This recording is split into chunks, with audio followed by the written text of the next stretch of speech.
नमस्कार, मी शुभम कुलकर्णी. आपली तशी कालच ओळख झालेली आहे. आपण काल गीतेचे पहिले 5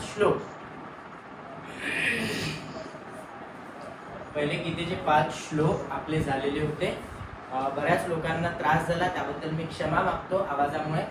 पण आज आवाज क्लिअर येतो आहे. ठीक आहे, आपण पुढे जाणार आहोत. कालचे श्लोक परत एकदा रिपीट करणार आहोत आणि त्यानंतर आपण पुढे जाणार. रोजप्रमाणे ध्यान करूया. सर्वांनी घरातच हात जोडावे आणि आपला शांताकारम हाच ध्यानाचा श्लोक आहे जो सर्वांना येतो. हात जोडून आपण आधी ध्यान करूया. अथ ध्यानम शांताकारं भुजगशयनं पद्मनाभं सुरेशं विश्वाधारं गगनसदृशं मेघवर्णं शुभांगं लक्ष्मीकान्तं कमलनयनं योगिभिर्ध्यानगम्यं वन्दे विष्णुं भवभयहरं सर्वलोकैकनाथं गुरुर्ब्रह्मा गुरुर्विष्णु गुरुर्देवो महेश्वरः गुरुः साक्षात् परब्रह्म तस्मै श्री गुरवे नमः. आपण आता गीतेचं ध्यान करणार आहोत. मी कालच्या सारखी एक छोटीशी ओळ सांगणार, त्यानुसार आपण सर्वांनी म्हणायचं. ओम पार्थाय प्रतिबोधितां भगवता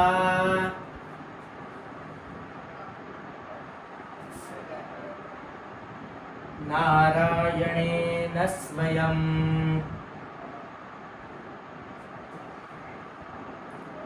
व्यासेन ग्रथितां पुराणमुनिना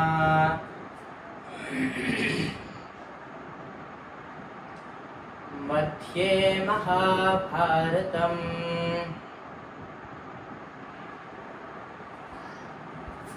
अद्वैतामृतवर्षिणीं भगवतीम् अष्टादशाध्यायिनीम्. तुम्हा सर्वांना माझ्या मागे हा श्लोक म्हणायचा आहे. आपल्या सर्वांना मी जसं म्हणेल एक एक ओळ छोटी छोटी तीच माझ्या मागे तुम्हाला म्हणायची. आपण ध्यान म्हणतोय गीतेचं. अद्वैतामृतवर्षिणीं भगवतीम्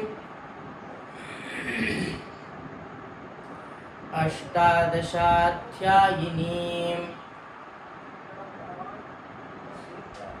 अम्ब त्वामनुसन्दधामि भगवद् गीते भवद्वेषिणीम्.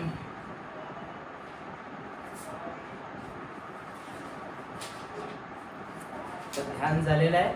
सर्वांनी आपल्या ग्रुपवर एक फोटो आहे, पहिल्या पानाचा, म्हणजे पहिले जे 5 श्लोक आहेत ते उघडावे. गीतेचं पुस्तक असेल आपल्याजवळ तर आपण त्यावर करू शकतो.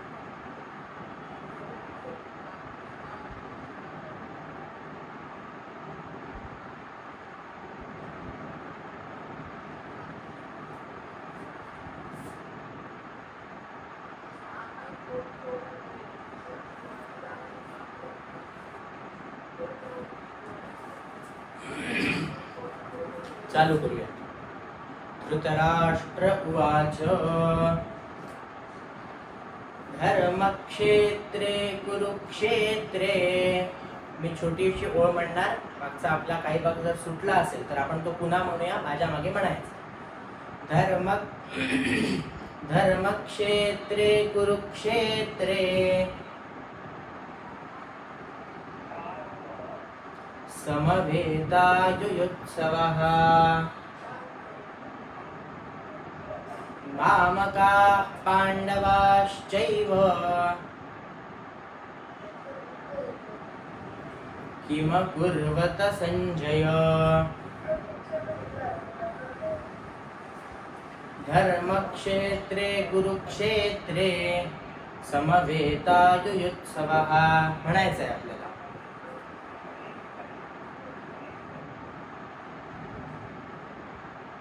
मामकाः पाण्डवाश्चैव किमकुर्वत सञ्जय।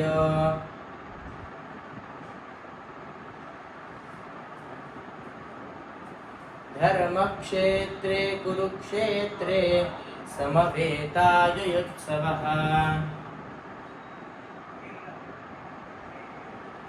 मामकाः पाण्डवाश्चैव किमकुर्वत सञ्जय। सञ्जय उवाच दृष्ट्वा तु पाण्डवानीकम् व्यूढन् दुर्योधनस्तदा। आचार्यमुपसंगम्य राजा वचनमब्रवीत्। दृष्ट्वा तु पाण्डवानीकम् व्यूढन् दुर्योधनस्तदा। आचार्यमुपसंगम्य राजा वचनमब्रवीत्। पूर्ण श्लोक म्हणणार आहे. पूर्ण श्लोक माझ्या मागे म्हणायचे दोन्ही श्लोक. धर्मक्षेत्रे कुरुक्षेत्रे समवेतायुयुत्सवः। मामकाः पाण्डवाश्चैव किमकुर्वत सञ्जय।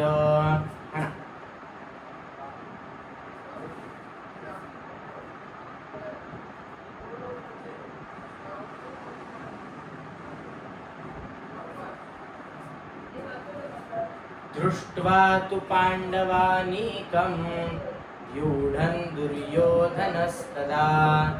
आचार्यमुपसंगम्य राजा वचनमब्रवीत्।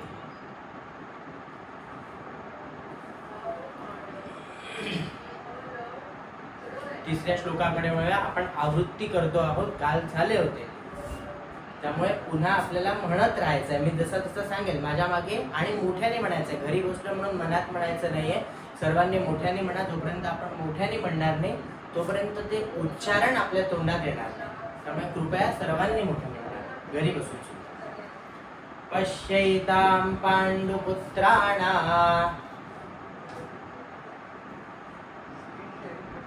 पश्यैतां पाण्डुपुत्राणां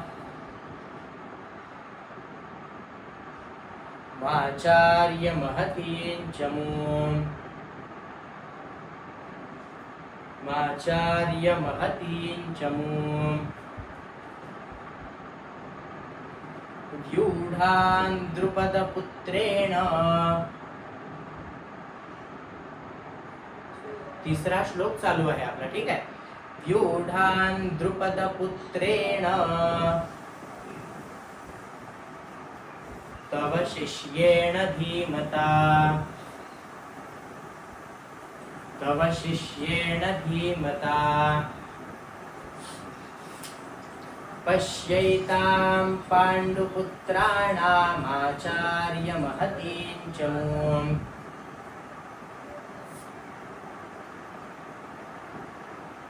व्यूढान् द्रुपदपुत्रेण तव शिष्येण धीमता.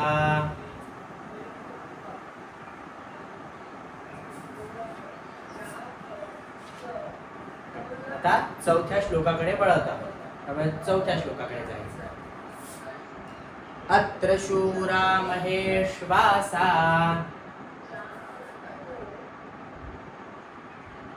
सर्वे म्हणत आहात ना, पण मेसेज वरी बोलू शकता आपल्याला काही प्रश्न असेल. अत्र शूरा महेश्वासा भीमार्जुन समायुधी. अत्र शूरा महेश्वासा भीमार्जुन समायुधी.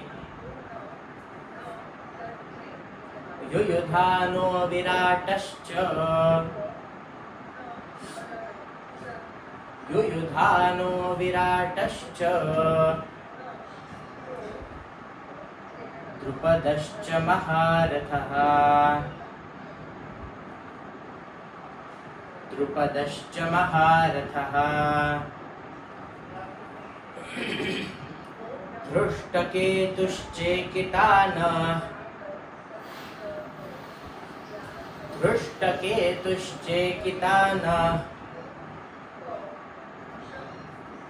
काशीराजश्च वीर्यवान्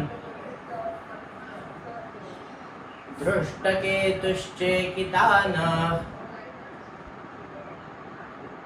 काशीराजश्च वीर्यवान्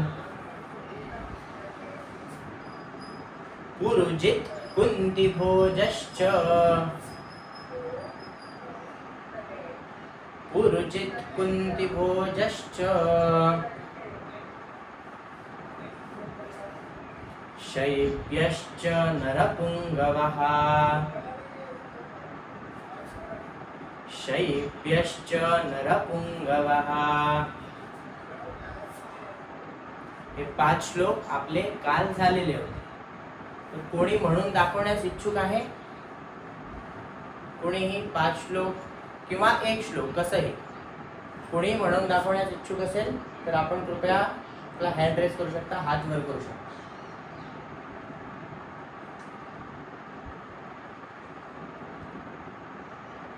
आपल्याला म्हणून दाखवावं लागेल, नाही तर मग मला नावं घ्यावे लागतील. कोण म्हणून दाखवेल?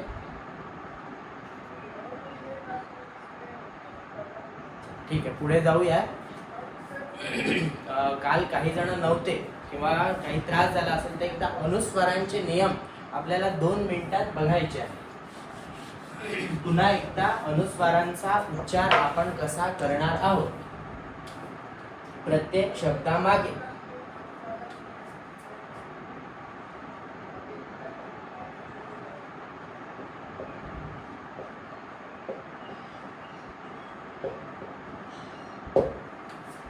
सर्वांना दिसतंय फळ्यावर लिहिलेला?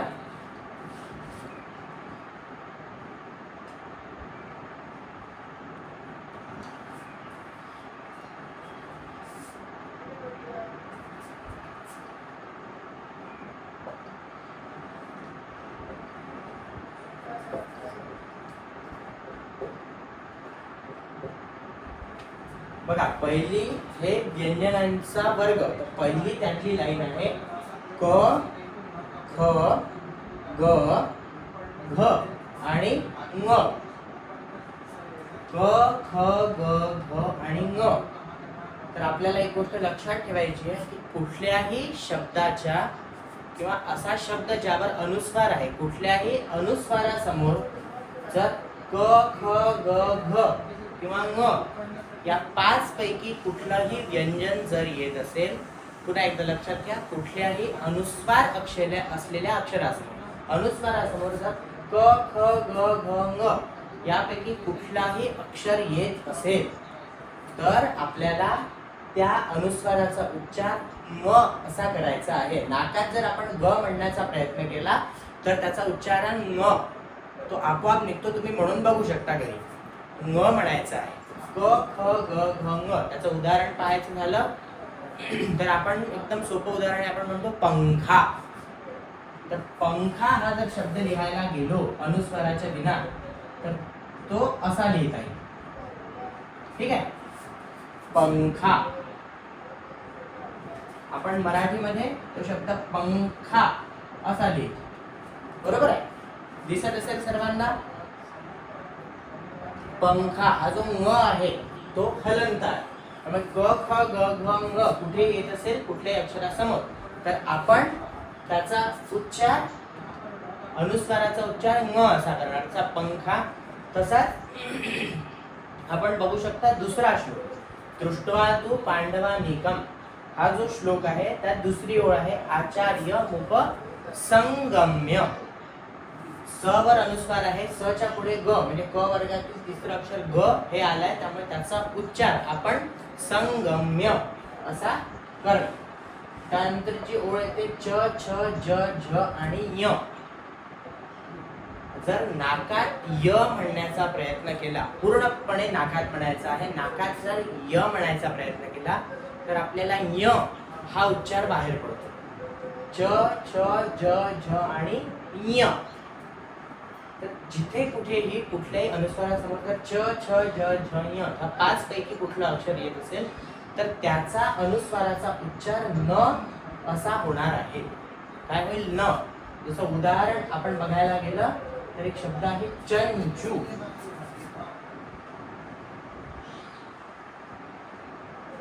बघा, मूळतः हा शब्द असा लिहिला जातो चंचू. ठीक आहे, आपण मराठीत लिहिताना त्यावर अनुस्वार देतो. तर समोर च आला, च, छ, ज, झ या वर्गातील एक अक्षर च आलाय, त्यामुळे त्याचा उच्चार करताना त्याचं उच्चारण न असं करायचं आहे. ठीक आहे. त्यानंतर येतो ट, ठ,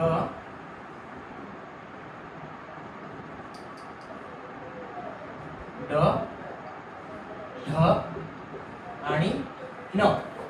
या 4 पैकी जर कुठलं अक्षर कुठलंही व्यंजन समोर येत असेल अनुस्वाराच्या तर आपल्याला न चा उच्चार करावा लागणार. तसाच त, थ, द, ध आणि न या 5 पैकी जर कुठलेही व्यंजन येत असेल कुठल्याही अनुस्वारासमोर तरी त्याचा उच्चार होणार न. त, थ, द, ध, न. जसा दंत शब्द आहे, दंत किंवा दंत. ठीक आहे, आपण या श्लोकांमध्ये समजून घेताना ते समजणार आहोत. आपण काल हे शिकलो, जे काल ज्यांना ऐकून असेल येत किंवा जे काल अनुपस्थित होते त्यांच्यासाठी आपण परत घेतो आहोत. आणि शेवटचा आहे प, ह, ब, भ आणि म. प, फ, ब, भ, म. कुठल्याही अनुस्वारासमोर किंवा कुठल्याही व्यंजनासमोर जर प, फ, ब, भ, म यापैकी कुठलंही अक्षर येत असेल तर अनुस्वाराचा उच्चार हा सुद्धा म असाच होणार. जसं आपण बघू शकतो पंप शब्द बघितला होता. त्यानंतर आपल्या श्लोकामध्ये शब्द आहे पश्येताम. तिसरा श्लोक पहिला शब्द त्याचा उच्चार आपण करणार पश्येताम पांडुपुत्राणा. फक्त अनुस्वाराचे नियम आपल्याला उच्चारण करताना लक्षात ठेवायचे आहेत. ते नियम अतिशय महत्त्वाचे. या वर्गामध्ये हे जे शेवटचे 5 अक्षर आहेत 5ही वर्गांमधले न, य, न, न आणि म यांना आपण अनुनासिक असे म्हणतो. आणि तो अनुनासिक, या अनुनासिकांवरूनच उच्चारणाची पद्धत ठरते किंवा अनुस्वारांच्या उच्चारणाची पद्धत ठरते असं आपण म्हणू शकतो. पहिल्या 5 श्लोकांचा आपण अर्थ बघितला होता. पहिल्या श्लोकामध्ये गीतेमध्ये कृष्णार्जुन संवादासोबतच संजयाचाही संवाद येतो, संजय धृतराष्ट्र संवाद, ज्यामध्ये संजय धृतराष्ट्राला युद्धाच्या वेळेस जी कथा घडत आहे किंवा काय प्रसंग घडतो आहे हे पूर्ण प्रसंग वर्णन संजय धृतराष्ट्राला करत आहे असं आपण बघितलं. तर पहिला श्लोक हा धृतराष्ट्र उवाच म्हणजे धृतराष्ट्र प्रश्न करतात संजयाला की धर्मक्षेत्र कुरुक्षेत्र, कुरुक्षेत्रालाच धर्मक्षेत्र असं म्हटलं गेलेलं आहे. तर धर्मक्षेत्रावर काय चाललेलं आहे असा प्रश्न संजयाला धृतराष्ट्र करत आहे.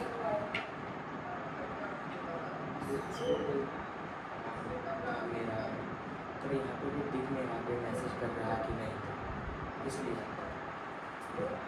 वो ध्यान रहना चाहिए. आवाज आ रही है मेरा कोई बात भी नहीं कर रहा है.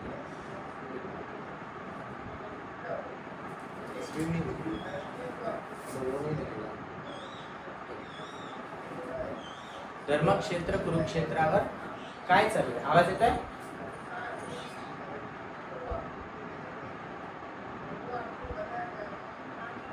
सर्वांना आवाज येतोय?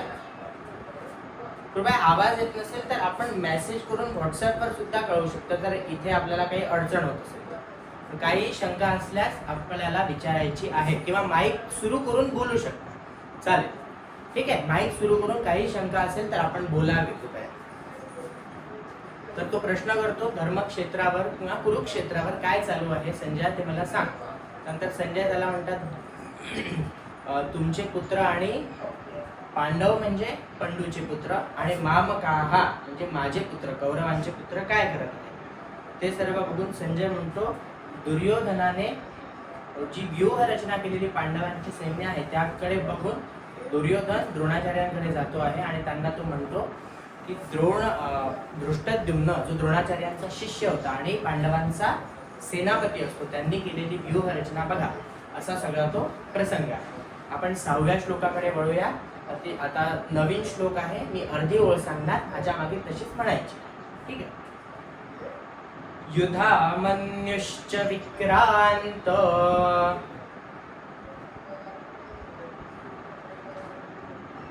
युधामन्युश्च विक्रांत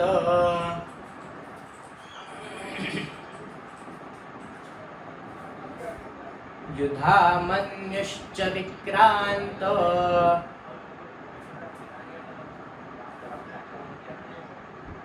उत्तमौजाश्च वीर्यवान् उत्तमौजाश्च वीर्यवान् युधामन्युश्च विक्रांत उत्तमौजाश्च वीर्यवान् युधामन्युश्च विक्रांत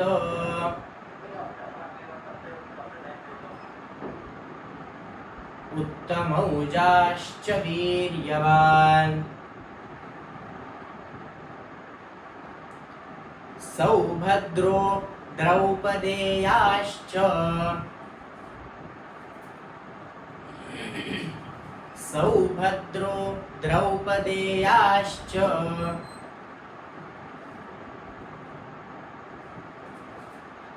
सौभद्रो द्रौपदेयाश्च सर्व एव महारथाः सर्व एव महारथाः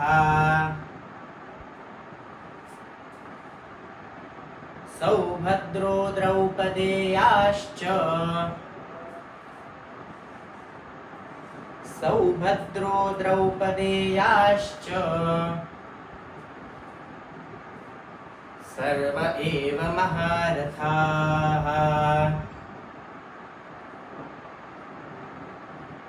सर्व एव महारथाः सौभद्रो द्रौपदेयाश्च सर्व एव महारथाः युधामन्युश्च विक्रांत उत्तमौजाश्च वीर्यवान्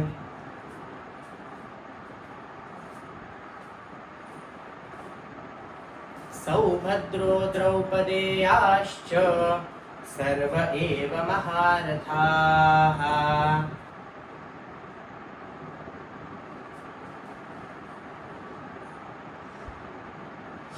युधामन्युश्च विक्रांत उत्तमौजाश्च वीर्यवान्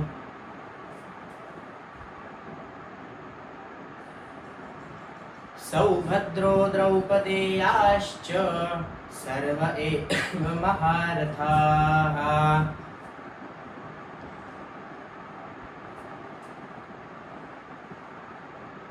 युधामन्युश्च विक्रांत उत्तमौजाश्च वीर्यवान् सौभद्रो द्रौपदेयाश्च सर्व एव महारथाः.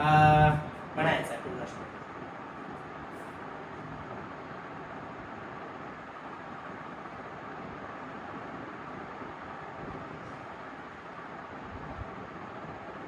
युधामन्युश्च विक्रांत उत्तमौजाश्च वीर्यवान् सौभद्रो द्रौपदेयाश्च सर्व एव महारथाः.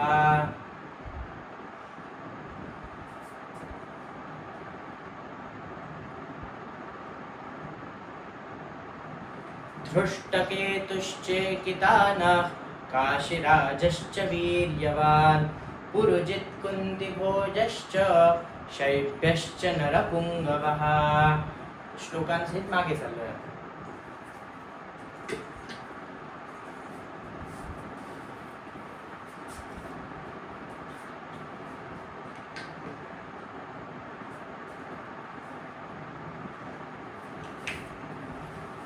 अत्र शूरा महेश्वासा भीमार्जुनसमायुधि युयुधानो विराटश्च द्रुपदश्च महारथः.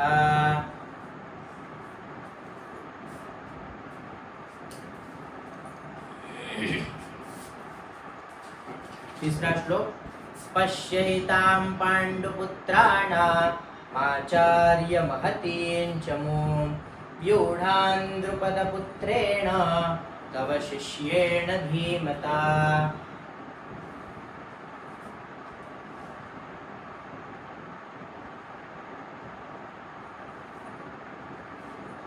दृष्ट्वा तु पाण्डवानीकं व्यूढन् दुर्योधनस्तदा आचार्यमुपसंगम्य राजा वचनमब्रवीत्.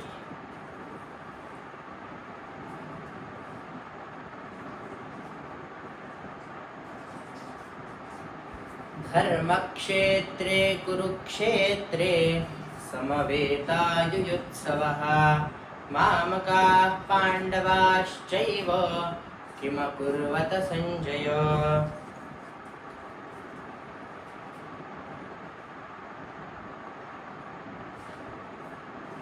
आपण 4, 5 आणि 6 तीन श्लोकांचा आपल्याला अर्थ बघायचा आहे.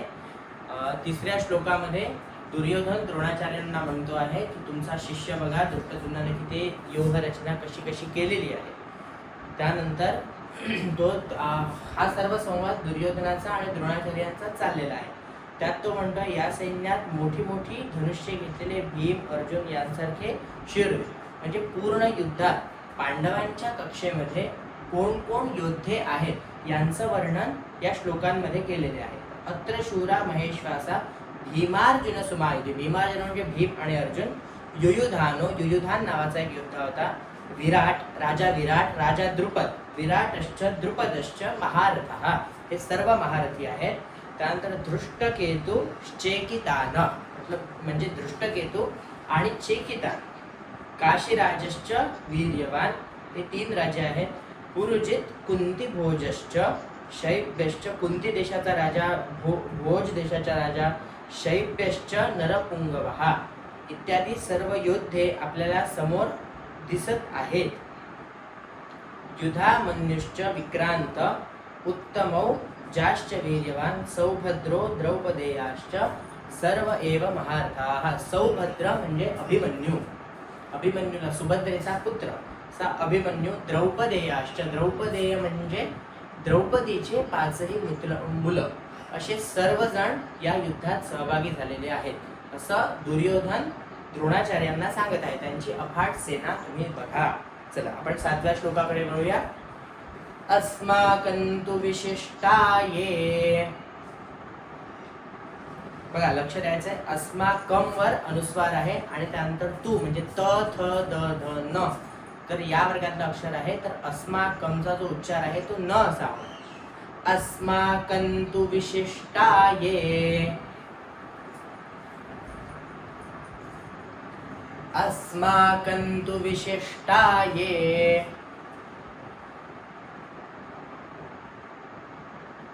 अस्माकंतु विशिष्टाये. तान्निबोध द्विजोत्तम. तान्निबोध द्विजोत्तम. इथे न हे जोडाक्षर आहे. न आणि न असं 2 वेळा तो न आलेला आहे जोडाक्षर असल्यामुळे. त्यामुळे आपल्याला सुरुवातीच्या अक्षरावर जोर द्यायचा आहे.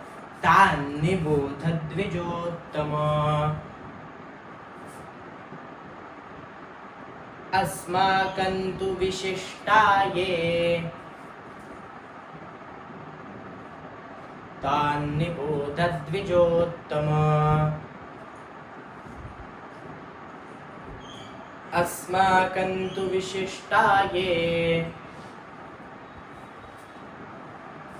तान्निबोधद्विजोत्तम नायका मम सैन्यस्य नायका मम सैन्यस्य नायका मम सैन्यस्य संज्ञार्थम च छ ज झ य मधला तो य आणि ज्ञ असं दोन मिळून जोडाक्षर बनलेला आहे, त्याचा उच्चार करायचा आहे संज्ञार्थन संज्ञार्थन्तान ब्रवीमिते संज्ञार्थन तान ब्रवीमिते संज्ञार्थन तान ब्रवीमिते संज्ञार्थन तान ब्रवीमिते. सुरुवातीला कठीण जाऊ शकतात श्लोकांचे उच्चारण करण्याला, पण सवयीनुसार आपल्याला सोपे जायला लागते. नायका मम सैन्यस्य संज्ञार्थन्तान ब्रवीमिते नायका मम सैन्यस्य संज्ञार्थन्तान ब्रवीमिते अस्माकं तु विशिष्टाये तान्निबोधद्विजोत्तम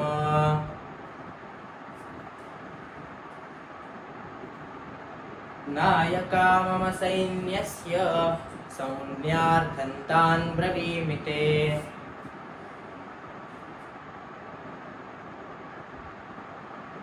अस्माकं तु विशिष्टाये तान्निबोधद्विजोत्तम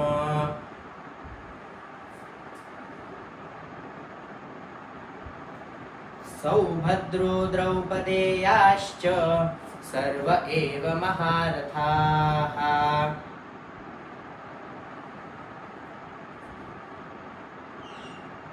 युधामन्युश्च विक्रान्त उत्तमौजाश्च वीर्यवान्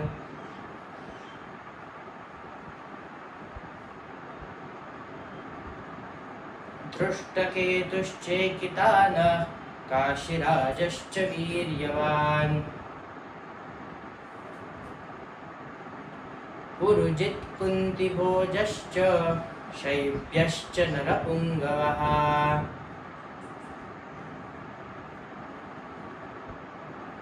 आतापर्यंत दुर्योधन द्रोणाचार्यांना पांडवांकडील सैन्यात जे शूरवीर आहेत त्यांचं वर्णन करत होता.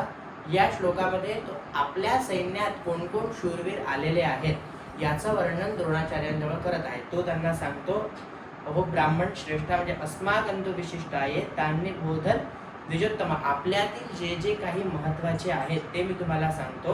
आपल्या माहितीसाठी जे सेनापती आहेत ते मी आपल्याला सांगणार आहे असं तो या श्लोकात म्हणत आहे. आपण 8व्या श्लोकाकडे वळतो. भवान भीष्मश्च कर्णश्च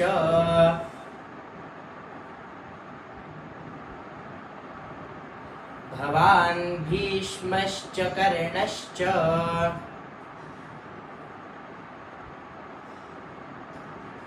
भवान भीष्मश्च कर्णश्च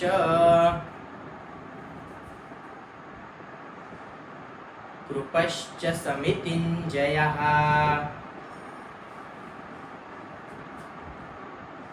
कृपश्च समितिञ्जयः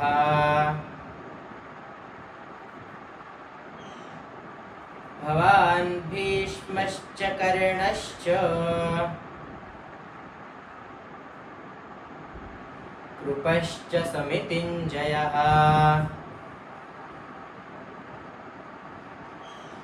बघा समितिञ्जय हा शब्द आहे. समिती नंतर जो च छ ज झ आणि य बघितला तर ज या शब्दाला य दोन वर्णांचं मिळून ते जोडाक्षर बनलं आहे, त्याचा उच्चार आपल्याला न असा करायचा आहे. कृपश्च समितिंजयः.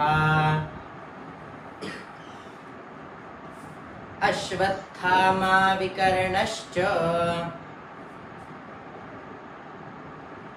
अश्वत्थामा विकर्णश्च. अश्वत्थामा विकर्णश्च. सौमदत्तिस्तथैव च. सौमदत्तिस्तथैव च. भवान् भीष्मश्च कर्णश्च कृपश्च समितिञ्जयः.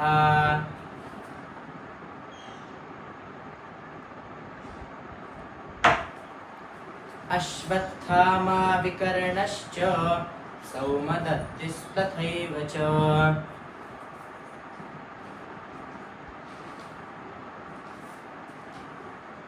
भवान् भीष्मश्च कर्णश्च कृपश्च समितिञ्जयः.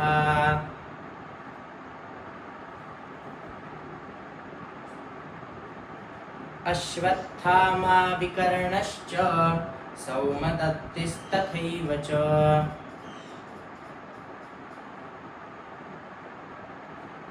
पूर्ण श्लोक म्हणणार आहे, पूर्ण श्लोक माझ्या मागे म्हणायचा. भवान् भीष्मश्च कर्णश्च कृपश्च समितिञ्जयः.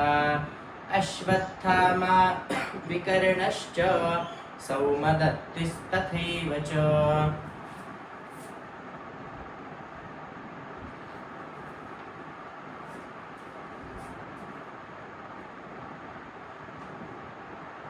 अस्माकं तु विशिष्टाये तान्निबोधद्विजोत्तम.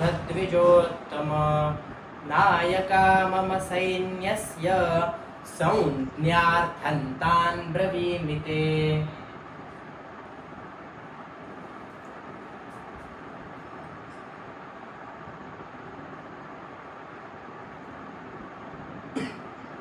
युधामन्युश्च विक्रान्त उत्तमौजाश्च वीर्यवान्. सौभद्रो द्रौपदेयाश्च सर्व एव महारथाः.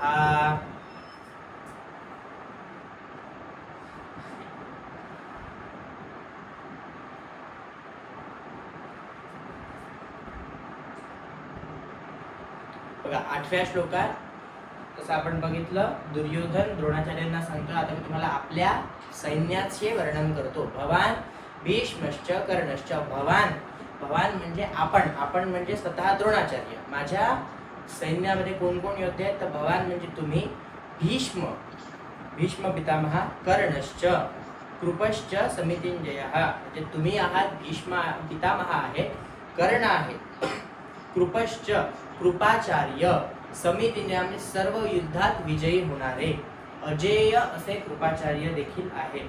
त्यानंतर अश्वत्थामा विकर्णश्च सौमदत्तिस तथैव च. अश्वत्थामा आहे, विकर्ण आहे, सौमदत्ती म्हणजे सोमदत्तचा मुलगा, सौमदत्तिस तथैव च सोमदत्तचा मुलगा भूरिश्रवा. असे विविध नावं गीतेच्या पहिल्या अध्यायात आलेले आहेत. कोणी म्हणण्यास इच्छुक आहे? कोणीही म्हणण्यास इच्छुक आहे? चालेल बेटा, म्हण.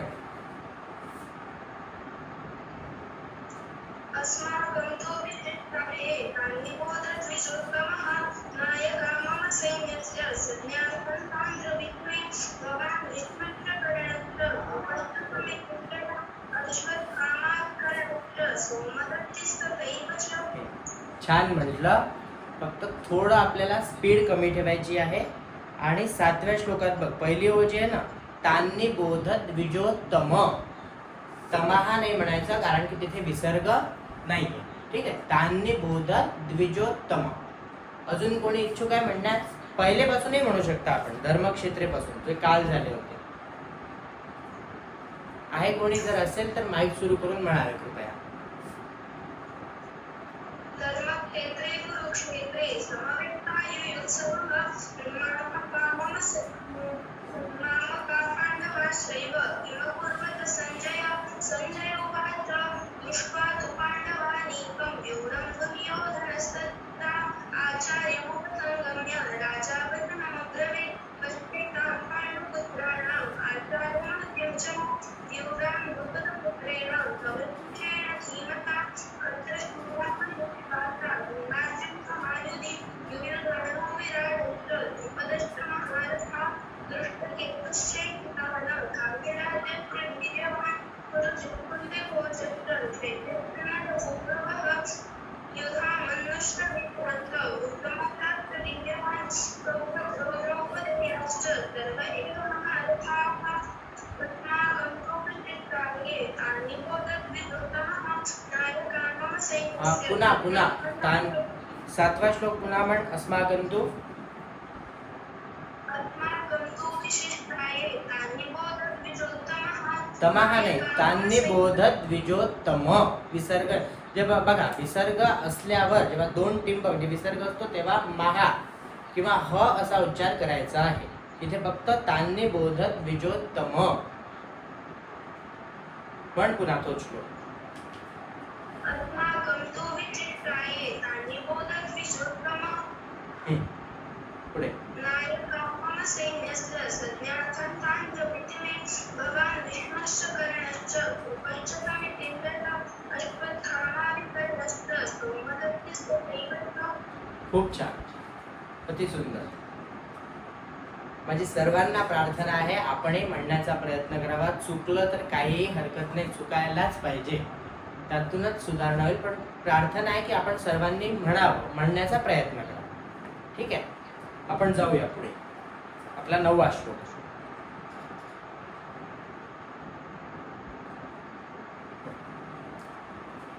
अन्ये च बहवः शूरा अन्ये च बहवः शूरा अन्ये च बहवः शूरा मदर्थे त्यक्तजीविताः मदर्थे त्यक्तजीविताः अन्ये च बहवः शूरा अन्ये च बहवः शूरा मदर्थे त्यक्तजीविताः मदर्थे त्यक्तजीविताः नानाशस्त्रप्रहरणास् नानाशस्त्रप्रहरणास्. बघा, विसर्गाचा काल हा नियम मी सांगितला होता. जर ओळीच्या मधात सर्वांनी कृपया लक्षात,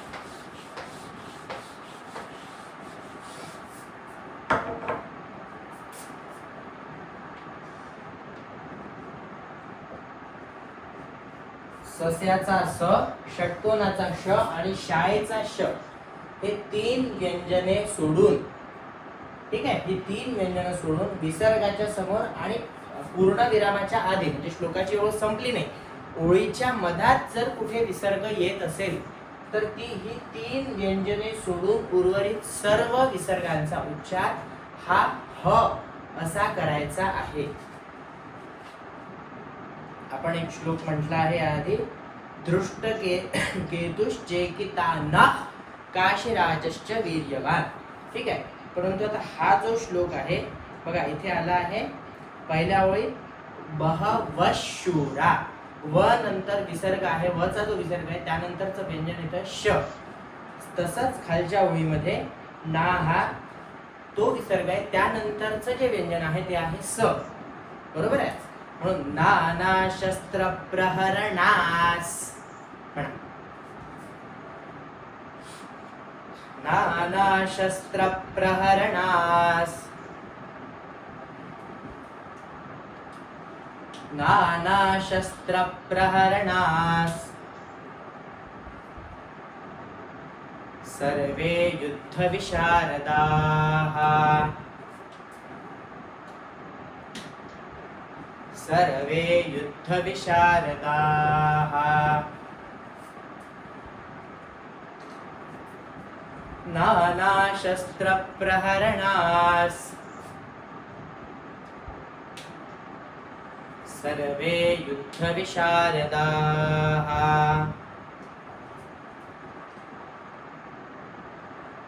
अन्ये च बहवः शूरा मदर्थे त्यक्तजीविताः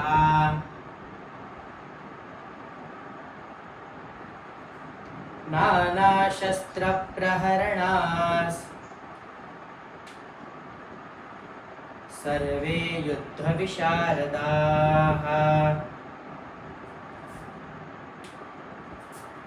अन्ये च बहवः शूरा मदर्थे त्यक्तजीविताः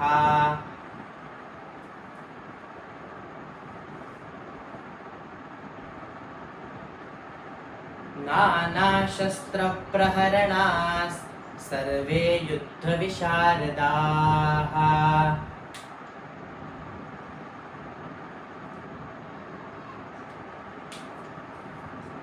आता पूर्ण श्लोक म्हणणार अन्ये च बहवः शूरा मदर्थे त्यक्तजीविताः नानाशस्त्रप्रहरणाः सर्वे युद्धविशारदाः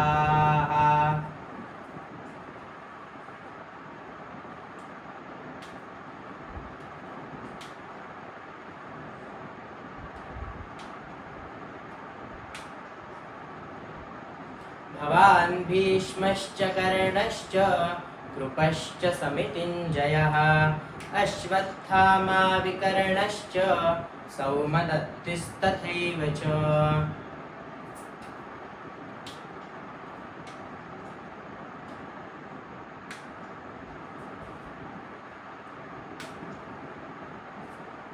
अस्माकं तु विशिष्टाये तान्निबोधद्विजोत्तमो नायका मम सैन्यस्य संज्ञार्थं तान् ब्रवीमि ते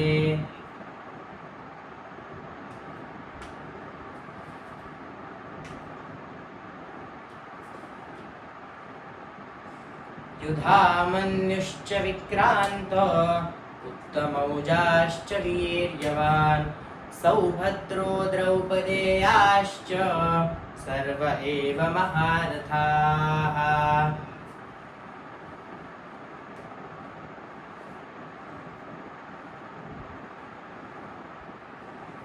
नवव्या श्लोकाचा अर्थ बघूया. दुर्योधन पहिले सर्वांचे नावं घेतो की इतके सगळे शूरवीर असे आपल्या पक्षात आहेत, म्हणजे कौरवांच्या पक्षात आहेत. तसेच अन्ये च बहवः शूरा मदर्थे त्यक्तजीविताः, अन्य असे बहवः म्हणजे इतर अनेक शूरवीर आपल्यासोबत आहेत. मदर्थे म्हणजे माझ्यासाठी, त्यक्त जीविताः माझ्यासाठी जीवन समर्पित करणारे, म्हणजे ते माझ्यासाठी कुठल्याही गोष्टीसाठी मागे पुढे बघणार नाही. असे अनेक शूरवीर, माझ्यासाठी जीवन समर्पित करणारे अनेक शूरवीर.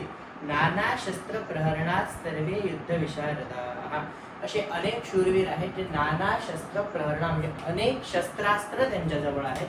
शस्त्रास्त्रांनी ते पारंगत आहेत, शस्त्रास्त्र विद्या त्यांना अवगत आहे. असे निरनिराळ्या शस्त्रास्त्रांनी सुसज्ज आणि युद्धात पारंगत असे शूरवीर माझ्याकडून म्हणजे आपल्या पक्षात, कौरवांच्या पक्षात आहेत, असा दुर्योधन म्हणत. चला 10व्या श्लोकाकडे वळतोय. अपर्याप्तं तदस्माकं, अपर्याप्तं तदस्माकं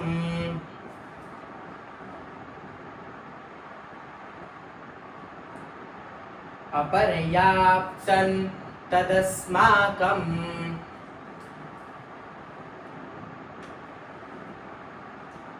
अपर्याप्तं तदस्माकं. बघा, अनुस्वारांच्या नियमांमधले 2 उदाहरणं आपल्याला एकाच ओळीत मिळत आहेत.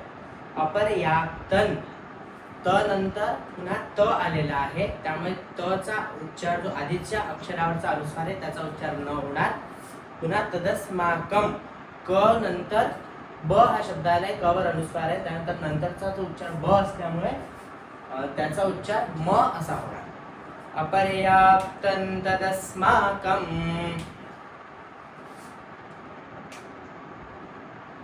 बलं भीष्माभिरक्षितम्. अपर्याप्तं तदस्माकं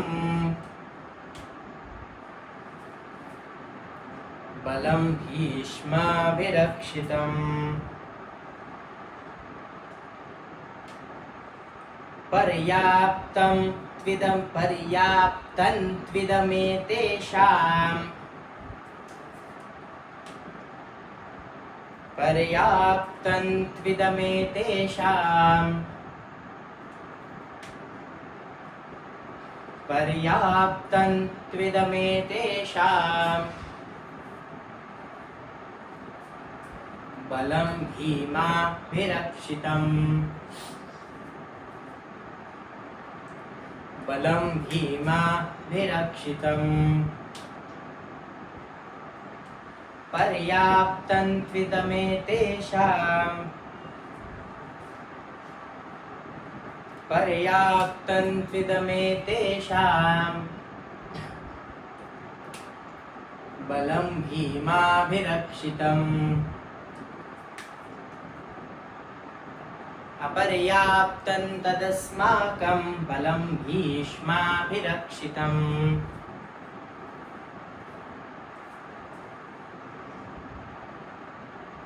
पर्याप्तं त्विदमेतेषां बलं भीमाभिरक्षितम्.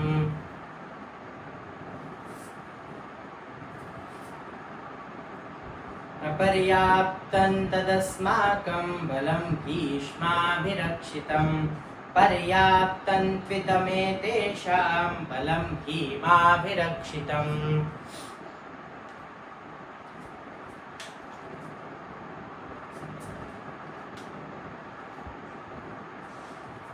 बघा, दोन श्लोकांमध्ये वरच्या ओळीत भीष्म शब्द आहे आणि खालच्या ओळीत भीम शब्द आहे.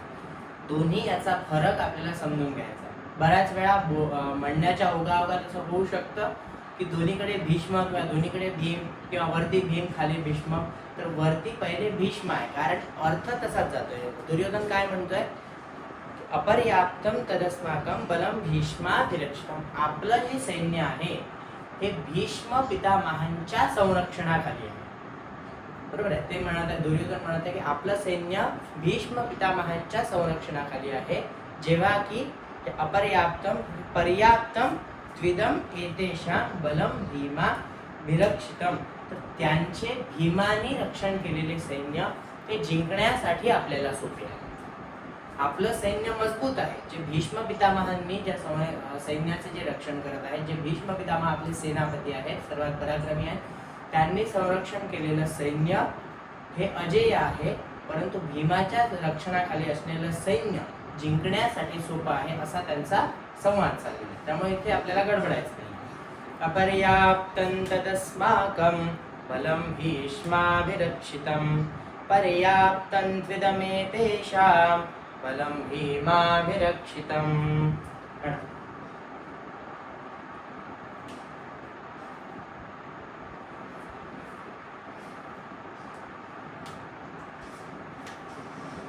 अन्ये च बहवः शूरा मदर्थे त्यक्तजीविताः नानाशस्त्रप्रहरणाः सर्वे युद्धविशारदाः.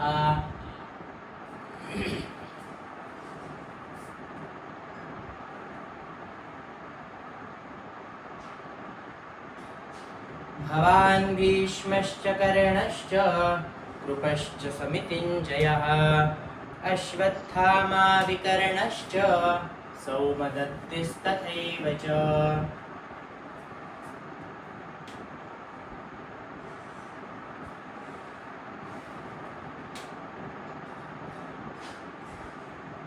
अस्माकं तु विशिष्टा ये तान्निबोधद्विजोत्तम नायका मम सैन्यस्य सौम्यार्थं तान् ब्रवीमि ते.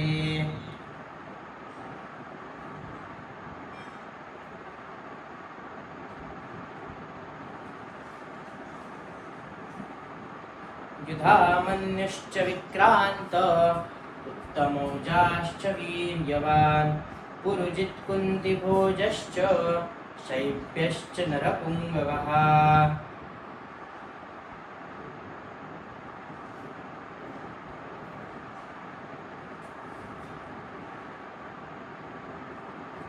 युधामन्युश्च विक्रांत उत्तमौजाश्च वीर्यवान् सौभद्रो द्रौपदेयाश्च सर्व एव महारथाः।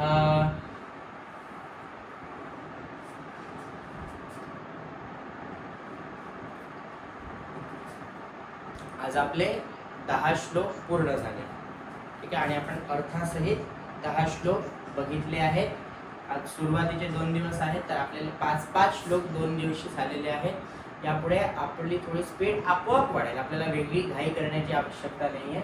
तर त्यामुळे सर्वांना विनंती आहे, एकतर रोज वेळेमध्ये सर्वांनी हजर राहावे. दुसरी गोष्ट, आपल्या घरी सराव करत राहावा, कारण की आपण जोपर्यंत सराव करणार नाही तोपर्यंत व्यवस्थितपणे आपल्या तोंडातून उच्चारण येणार नाही आणि मनात कोणालाही उच्चारण करायचं नाही, सराव करायचा नाही. सराव हा मोठ्यानेच व्हायला, ठीक आहे. दुसरी गोष्ट अशी, आपल्या कोणी तर परिचित असतील तर त्यांनाही या उपक्रमाबद्दल कळवावे, ज्यामुळे त्यांनाही या सुवर्ण संधीचा लाभ मिळेल. चला, उद्या भेटूया. धन्यवाद.